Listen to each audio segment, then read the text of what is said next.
Hi,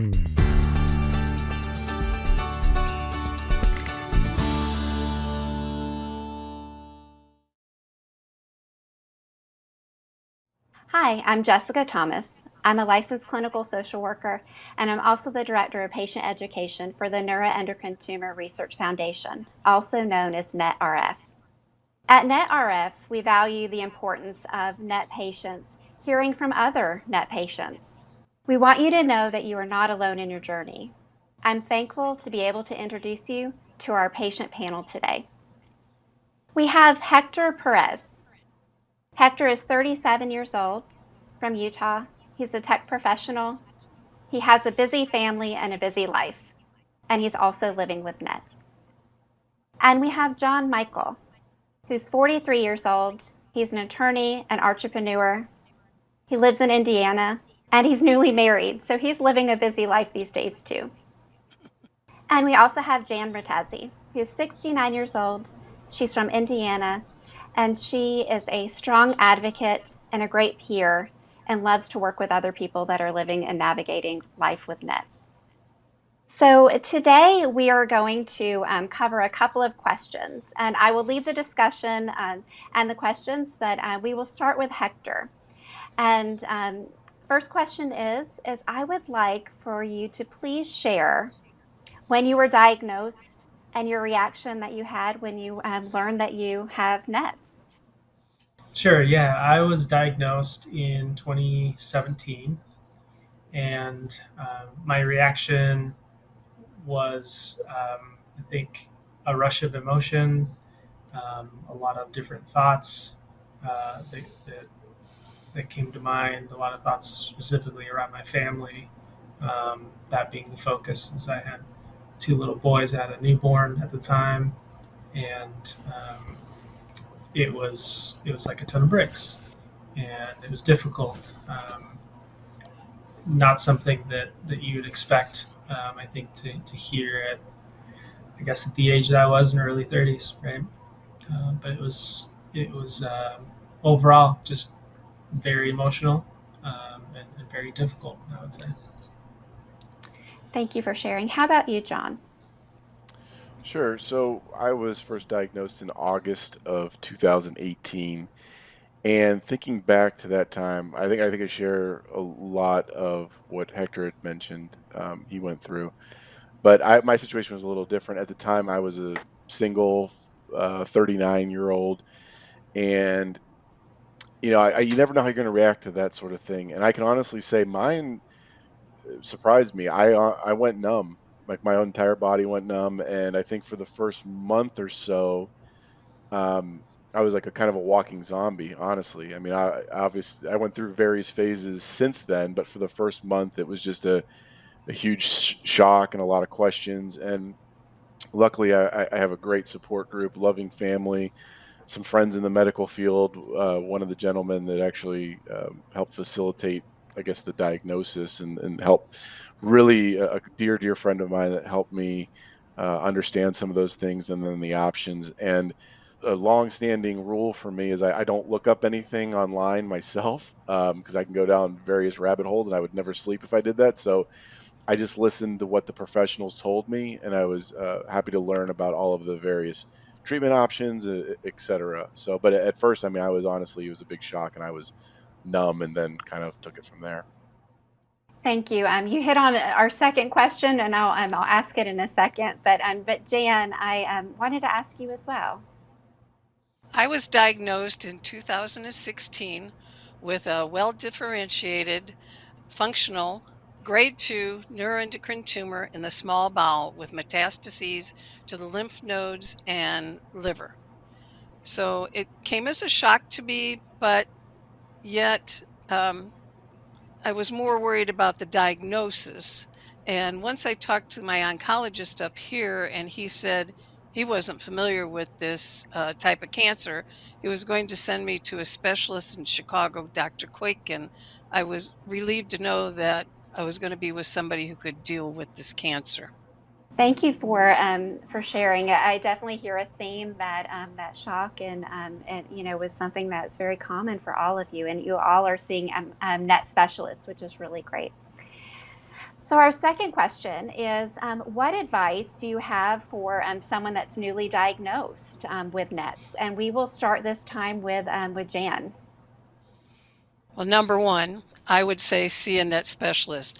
I can't tell you how many times someone's come to our support group and said they had surgery with a local doctor, they were told they were cured, only later to find out they had metastases and have to deal with another surgery.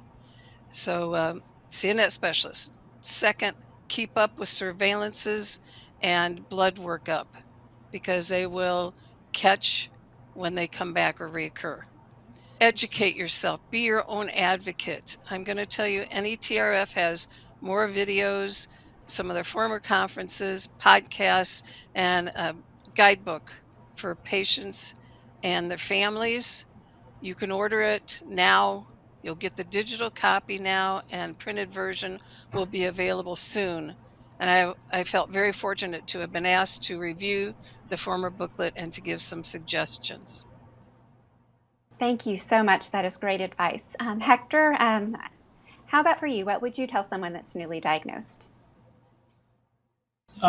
Take it in stride, and um, I think the more and more you learn about the disease, for me, anyways, in my case, um, going along with what Jan mentioned, seeing a specialist was so important. The conversations that I was able to have with my doctor versus previous doctors, oncologists, surgeons, um, my feeling of hope, right? The hope that I had, the options, the understanding of what this really meant to my future gave me a lot better, um, I think, view of what I was up against.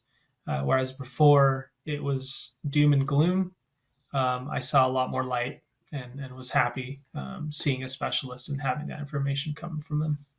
That's great advice. And how about you, John?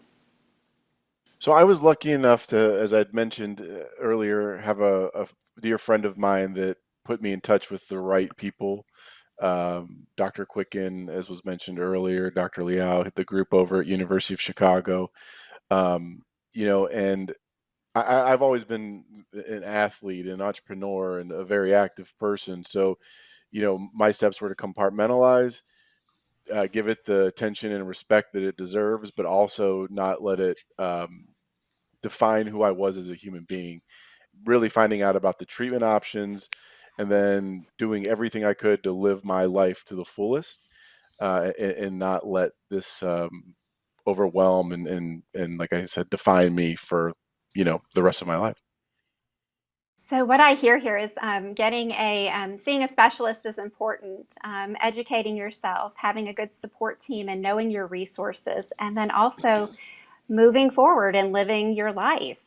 So I'm going to start with John, and I want to ask you, how do you define living well with your nets? Right. So I do everything I can, and nobody's perfect, and I do my best to give it the time it deserves, and to knock it out as best I can. But at the same time, you know, move on with life and just live and enjoy those moments. I mean, none of us kind of knows what tomorrow's going to bring, and just be positive and try to live a good, clean life, make the best of things. Don't let it, put me in a bad place where I've actually never let it really put me in a bad place, right? I said, you know what? If and when I do go out of this world, I'm going out with my boots on, right? And I'm going to live every minute of every day to the fullest. And I mean, I was diagnosed, 4 years ago. They said I probably had it for 5 to 10 years before I ever even saw symptoms, right? And the amount of things I've been able to do and accomplish, and I'm not trying to beat my own chest here, but like I have nephews that I love, and I've seen 8 of their birthdays since then, right? And done all. I recently got married, so giving it's a very obviously serious situation, but giving it the time it deserves, doing what the specialists tell me to do, and then really going on and enjoying every minute of every day of my life. Thank you for sharing that. I'm going to ask Jan the same question. How do you live well with your nuts? Well, I'm fortunate in that after surgery, I have been NED, no evidence of Mhm. disease. So my cancer is not my worst problem. Um, I'm going to tell you to try to stay healthy because I learned the hard way this lesson. So I've been seeing doctors for sleep hygiene, for diet, and I'm trying to stay active now. And I try to walk 2 miles a day, and not only for my health, but in memory of a long-term NET patient, Bear, who advised all of us to do that, to walk 2 miles a day. That is great. And Hector, how about you? How do you live well with your nuts?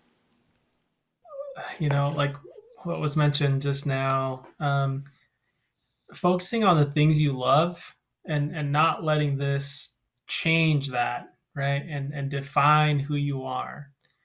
I too grew up, in athletics and was very active, and I continued to do that. And so that enjoying family, I mean, you really get to, I think, from a whether it's a good thing or not, you come to value the things that truly matter. I think in our case, a little earlier on than maybe some would, and that comes down to valuing those little moments with family. I have two boys, I have my wife, and just any milestone you know that I get to participate in now. It's enormous because I think about how much it means, and that's really how I try to view things is focusing on the good things, doing the things I love as much as I can, and not letting it hold me back. Those are all really good points. I think there's a silver lining sometimes that disease and illness can help us to pay attention and focus on what matters most, right? It also can give us the opportunity to be fully present and even find ways to just to focus on living and living in the moment and enjoying things. I heard that from all of you. Now, the next question I'm going to ask, I'm going to start with Hector. But could you, what is something that you wish you knew back when you were first diagnosed? Something that you know now that you wish you knew back then? Yeah, good question. um, I think, quite honestly, it goes back to getting correct information about Mhm. what I was diagnosed with, right? Like it was mentioned earlier, sometimes it's very easy to get sucked in to Google, and you just start looking stuff up, and it's a rabbit hole, right? And there's information out there that is very helpful. There's information out there that maybe isn't so helpful, and really what I wish I would have known earlier on is really the focus of how important it is, and I'm going to mention it again, of why it's important to go to a specialist over just a general oncologist, right? Because it really does matter. There are really a lot of important details to know about, and resources, right? That they can point you to to really have a true understanding of what you're up against. So just finding the right information from the right places. Absolutely. And I just want to make a plug here real quick that NRF has a direct link on how to find a NET specialist. And that's important to know if you're looking for a NET specialist. But John, I'm going to ask you the same question. What is something that you know now that you wish that you knew when you were first diagnosed? Two things, right? There's the medical side of it, as I want to kind of term define this, and then there's the life side of it. From the medical side, um, just knowing all of the treatment options that are available and all of the amazing work that's being done, and the testing that's being done out there and developed for future treatments, and those sorts of things. So I wish I would have, because as I kind of alluded to earlier, I did go through a big. It was shocking, and the numbness and the walking around like a zombie for a month that came with it. But if I would have known the treatment options that were out there, I think that would have really calmed some of those anxieties. Number two is the life side of it, where I you don't know how long you have on this planet, or et cetera, right? But all of the future positive experiences and things that were still going to come, and I was going to experience after this big life-changing event, right? Whether it be birthdays or holidays with loved ones, and all of those sort of life experiences, because this is oftentimes very treatable, and there are a lot of options out there. So Very good. And Jan, how about you? Oh, a few things. Keep the hope, because just in the 6 years I've been in this, new things have come about, like the dotatate scan, PRRT, lanreotide. So things are being researched, and thank goodness for NETRF, who sponsors the research. Also, connect with a support group. I had the wrong impression what a support group was in the beginning. I just thought, yeah, you go there when you can't deal with your cancer, and that's not true at all. It's a group of people who speak the same language, who have a camaraderie, and no one needs to take this cancer journey by themselves. Also, I wish I would have known about resources that were available in the beginning, and just a few in addition to the NETRF, if I can mention them: the Carcinoid Cancer Foundation, CCF, LACNETS, NCAN, Healing Net, NorCal, and forgive me if I've forgotten some.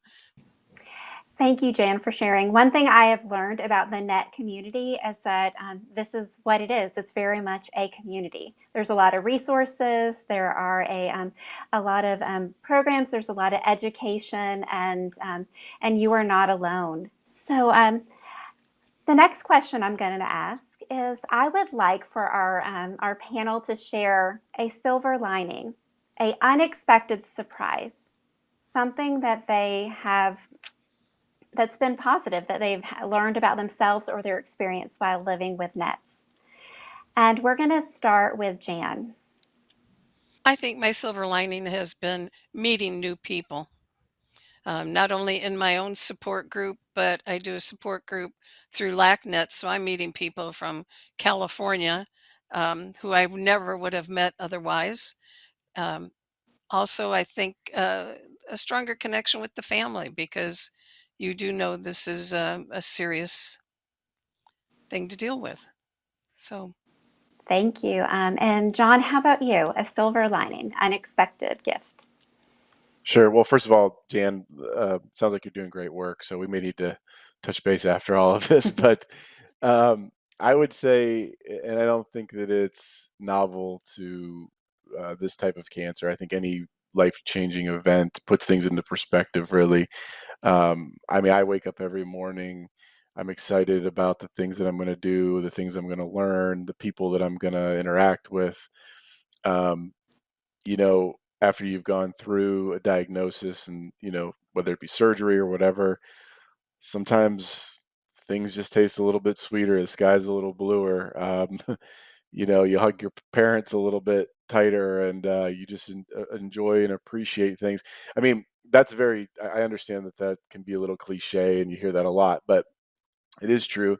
I will tell you something for me that may be um, just specific to myself, is I felt a real pull. I lived in Chicago, and I worked in corporate world, and I was an attorney for almost 20 years, and I've after had this diagnosis, I felt a real, this might get a little weird, but I felt a real draw back to getting back to earth and doing some gardening and being outside and hiking and fishing, and just enjoying time out in nature. So that's one thing that's been a silver lining for myself, is just appreciating things, putting things into perspective, and spending time out in nature.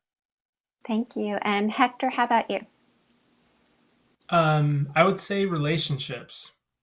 I think you grow to a certain point within my family and the relationships that I have with them in a way that probably wouldn't have happened, um, not having this as part of my day to day, and that's appreciating, my wife and all she does, and loving and caring for my kids that much more. Um, and also to be honest, my net specialist, my doctor, who's been an amazing part of this whole journey. Very appreciative of that relationship as well. So I would say relationships has truly been something that I have gotten out of this. Thank you for sharing. May I add one thing? Mhm. I feel like the people in my Chicagoland neuroendocrine tumor network are like family to me. I've Mhm. made some lifelong friends there, and we even meet up when we don't have a support group. That's beautiful. It does seem that in the face of something as serious as having a net, that you can strengthen relationships and learn to live fully. And thank you for sharing. So I'd like to say thank you to each of our panel members, Hector, John, and Jan. Your insight, your experiences are invaluable. I know that we all learned something today, and I am inspired just by hearing about how you live well with your nets. Now, we know that being diagnosed and living with neuroendocrine tumors can be a great challenge. And it's important for everyone to know that they're not alone in their NET journey. Thank you so much for participating in our patient panel.